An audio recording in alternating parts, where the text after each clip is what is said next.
अस्सलाम वालेकुम students, welcome back to my YouTube channel and for success. उम्मीद करता हूँ आप लोग खैरियत से होंगे। आपको पता है कि आपका फाइनल टर्म का जो रिजल्ट है वो अनाउंस हो चुका है, तो आई होप कि आप लोगों ने अपना रिजल्ट चेक कर लिया होगा। मैंने 10 आउट ऑफ क्लॉक मैंने एक वीडियो अपलोड की थी जिसके अंदर मैंने फाइनल टर्म के रिजल्ट के रिलेटेड तमाम क्वेश्चन जो थे वो क्लियर कर दिए थे। लेकिन उस वीडियो के कमेंट के नीचे बहुत सारे स्टूडेंट्स के कमेंट्स आए हुए थे कि जो रिजल्ट है उसके ऊपर लाइव एक वीडियो बना दें कि उसके अंदर जो चीज़ें शो हो रही हैं, एफ ग्रेड, डी ग्रेड या सी ग्रेड है, उनको हमने नेक्स्ट किस तरह इंप्रूव करना है, और जो CGPA या क्रेडिट अर्न है और ये तमाम चीज़ें क्या चीज़ें हैं, ये लाइव एक हमें डेमो के साथ बता दें। तो ये वहाँ पे मैंने एक LMS पे अपना एक रिजल्ट ओपन कर लिया एक स्टूडेंट का, ठीक है। इसके अंदर हम तमाम क्वेश्चन डिस्कस करेंगे स्टेप बाय स्टेप। आपका जो क्वेश्चन था उस कमेंट के नीचे, उस वीडियो के कमेंट के अंदर, वो आपने यहाँ पे अपना जो ना वो देख लेना है। तमाम हम चीज़ें वन बाय वन डिस्कस करेंगे। वीडियो स्टार्ट करने से पहले अगर हमारे चैनल पे न्यू आए हैं तो जल्दी से चैनल को सब्सक्राइब कर ले, बेल आइकन को प्रेस कर लें। इंशाल्लाह विश्व यूनिवर्सिटी की तमाम अपडेट्स आपको इसी चैनल पे देखने को मिलती रहेंगी। नेक्स्ट हम स्टार्ट करते हैं। सबसे पहले यहाँ से स्टार्ट करते हैं। ऊपर उनका नेम आ जाता है, डिग्री सबसे ऊपर आपका नेम, उसके बाद उनकी आईडी होती है, नीचे उनका नेम। ये किसी गर्ल्स का LMS मेरे पास ओपन है, तो मैं ये मुनासिब नहीं समझता कि उसका नेम आपको शो करवाया जाए, ठीक है। तो यहाँ पे हम इसको करते हैं। सबसे पहले हमारे पास यहाँ पे जो शो हो रहा है, हम इसको डिस्कस करते हैं कि टोटल क्रेडिट जो रिक्वायर्ड होते हैं, ठीक है। आपकी टोटल जो डिग्री, आप जो भी डिग्री कर रहे हो, यहाँ पे जो आपको क्रेडिट शो हो रहे हैं उसका मतलब है कि आपके टोटल क्रेडिट कोर्स हैं जो कि आपने अपनी डिग्रीज के अंदर कंप्लीट करने हैं, ठीक है। आपको पता है जो भी आप बुक सेलेक्ट करते हो उसके क्रेडिट कोर्स होते हैं। जैसे इंग्लिश 101 है, ठीक है, उसके 3 क्रेडिट कोर्स होते हैं। इस तरह आपने क्रेडिट कोर्स 68 क्रेडिट अपने कंप्लीट करने हैं। जब तक आप कंप्लीट नहीं करोगे विच यूनिवर्सिटी आपको डिग्री प्रोवाइड नहीं करेगी, ठीक है। नेक्स्ट हमारा जो क्वेश्चन था यहाँ पे आपको ये क्लियर हो गया अगर नेक्स्ट। और यहाँ पर हमारे पास जो सेकंड ऑप्शन है, जो हमारे पास यहाँ पे सेकंड ऑप्शन शो हो रहा है, टोटल क्रेडिट अर्न, यानी कि इन लोगों ने टोटल क्रेडिट अर्न कितने किए हैं, यानी कि इनका अभी जो थर्ड सेमेस्टर स्टार्ट होना है, फर्स्ट और सेकंड दो सेमेस्टर इनके गुजर चुके हैं। दो सेमेस्टर के अंदर इन लोगों ने 68 में से 23 क्रेडिट जो है वो अर्न कर लिए हैं, ठीक है। और इनके यहाँ पे नीचे आपको लिखा होगा रिमेनिंग क्रेडिट्स, यानी कि इनके कितने क्रेडिट कोर्स रह गए हैं, 45 रह गए हैं, ठीक है ना। अब इनके सेमेस्टर पीछे कितने रह गए हैं, टोटल इनकी 2 साल की डिग्री है, 2 साल के अंदर आपके कितने सेमेस्टर होंगे, 4 सेमेस्टर, ठीक है। तो 4 सेमेस्टर के अंदर इनके 2 सेमेस्टर के अंदर 23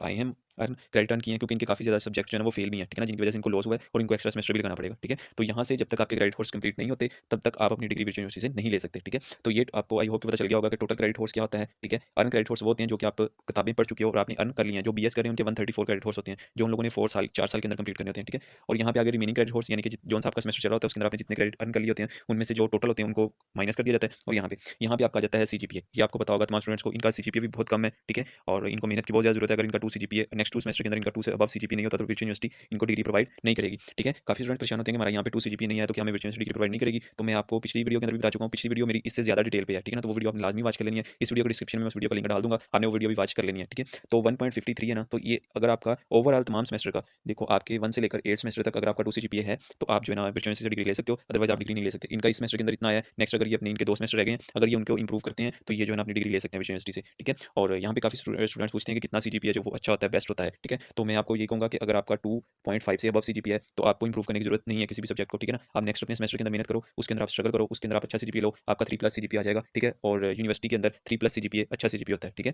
तो अगर आपका इतना है 1 पॉइंट जैसे इनका है, तो इनको मैं ये सजेस्ट करूँगा कि इनके जो कम सब्जेक्ट वाले जो कम ग्रेड वाले सब्जेक्ट हैं उनको ये रिपीट करें ताकि इनका 2 से अबव CGPA जाए और ये अच्छे तरीके से अपनी डिग्री को हासिल कर सकें, ठीक है। अब यहाँ पे हम डिस्कस कर लेते हैं फॉर एग्जांपल रिजल्ट के अंदर, यहाँ पे कोर्स सिलेक्शंस के अंदर आपका CS 101 फाल 224, ठीक है। नेक्स्ट आपको ये वाला, अब यहाँ पे एक और क्वेश्चन क्लियर कर दें जिनका VU 001 का रिजल्ट पेंडिंग लिखा आ रहा है, ठीक है ना। अभी तक विच यूनिवर्सिटी को मेल की हुई है, उनका रिस्पॉन्स कोई नहीं आया। तमाम स्टूडेंट्स का जो है ना VU 001 का वो जो रिजल्ट है ना वो पेंडिंग शो हो रहा है, ठीक है ना। एक तो पेंडिंग का ये भी इशू हो सकता है कि आपका रिजल्ट जो सब्जेक्ट है ना वो फेल हो, ठीक है ना। पेंडिंग का मतलब वैसे वो फेल होता है क्योंकि उसका रिजल्ट शो नहीं होता, लेकिन ऐसा नहीं हो सकता क्योंकि काफी स्टूडेंट्स ने कहा है कि हमने उनके लेक्चर जो है ना वो वॉच किए थे लेकिन फिर भी हमारा वो जो है ना वो पेंडिंग शो हो रहा है, ठीक है। तो इसका हम वेट कर लेते हैं, क्या पता आपका 24 घंटों के बाद वो अपडेट हो जाए। अगर 24 कोर्स घंटे के बाद आपका जो है वो रिजल्ट अपडेट नहीं होता VU 001 का, तो फिर उसका मतलब ये है कि आप उसके अंदर फेल हो, ठीक है ना। आपने उसके लेक्चर्स वॉच किए होंगे लेकिन अच्छे तरीके से वॉच नहीं किए होंगे, जिसके ऊपर टिक नहीं लगा होगा, जिसकी वजह से वो फेल हो गया होगा, ठीक है ना। लेकिन अभी इसके बारे में हम कुछ नहीं कह सकते जब तक वो रिजल्ट अपडेट नहीं होता, क्योंकि मोस्टली 90% स्टूडेंट का अभी वहाँ पे पेंडिंग दिखा रहा है, तो आप परेशान ना हो, ठीक है।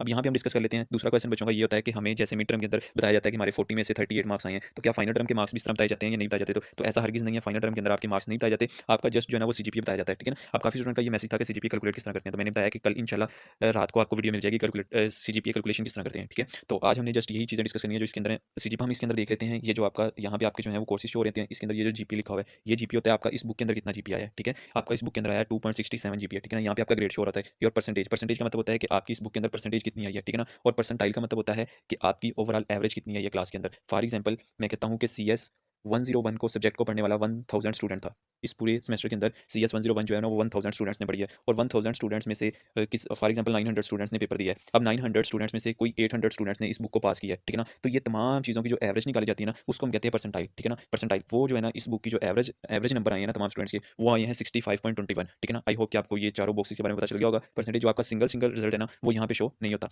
ठीक है। और नेक्स्ट ये डी ग्रेड है। अब यहाँ पे काफी स्टूडेंट का मैसेज होता है कि हम C और डी ग्रेड को रिपीट कर सकते हैं या नहीं कर सकते। C ग्रेड को तो रिपीट करना आपके लिए जो मशवरा मैं पर्सनली दूंगा वो आपको यही दूंगा कि आपने सी ग्रेड वाले सब्जेक्ट को इंप्रूव नहीं करना, उसको इंप्रूव करने का कोई फायदा नहीं होता, ठीक है ना। डी ग्रेड वाला भी अगर आपने इंप्रूव करना है तो आप इसको लास्ट पे जाकर इंप्रूव करें। अभी आपने सेकंड सेमेस्टर के अंदर इस चीज़ को इंप्रूव नहीं करना। अगर आप सेकंड सेमेस्टर के अंदर इसको इंप्रूव करेंगे तो आपको इसका नुकसान ये होगा कि आपको नेक्स्ट एक्स्ट्रा सेमेस्टर लगाना पड़ेगा। अगर एक्स्ट्रा सेमेस्टर लगाना पड़ेगा तो आपको फी भी देनी पड़ेगी और आपका टाइम भी जो है वो ज़ाया होगा, ठीक है। अब काफ़ी स्टूडेंट्स पूछते हैं कि एफ ग्रेड आपको रिपीट करना लाजमी होता है, इसके बगैर आपको यूनिवर्सिटी डिग्री प्रोवाइड नहीं करेगी। जितने सब्जेक्ट के अंदर आपका एफ ग्रेड होगा, जैसे फॉर एग्जाम्पल यहाँ पे एफ ग्रेड शो हो रहा है, इसको हम डिस्कस कर लेते हैं। जो एफ ग्रेड होता है ना, उसका आपका रिजल्ट शो नहीं होता, उसका सीजीपीए भी शो नहीं होता, उसके नंबर भी शो नहीं होते। आपको पता है 9th 10th फर्स्ट ईयर में सेकंड ईयर का जब रिजल्ट आता है तो उनका फाइनल जो रिजल्ट होता है ना टोटल, वो काउंट नहीं किया होता अगर आपकी सप्ली हो तो किसी भी सब्जेक्ट के अंदर। तो सेम यही हिसाब इसका है कि अगर आपका जीरो जीरो अगर आप फेल हो तो आपको जीरो जीरो देकर एफ ग्रेड दे दिया जाता है और आपकी परसेंटेज बताई जाती है। ये देखो 50% आपका जो ओवरऑल पासिंग मार्क्स होते हैं वो 50% होते हैं, ठीक है ना। और यहाँ पे इनके जो आए हैं वो 38.66 आए हैं, यानी कि इनके 12% से जो है ना इन लोगों ने मार खाई है और उसकी वजह से जो है ना इनका फेल कंसीडर कर दिया गया इनको, ठीक है।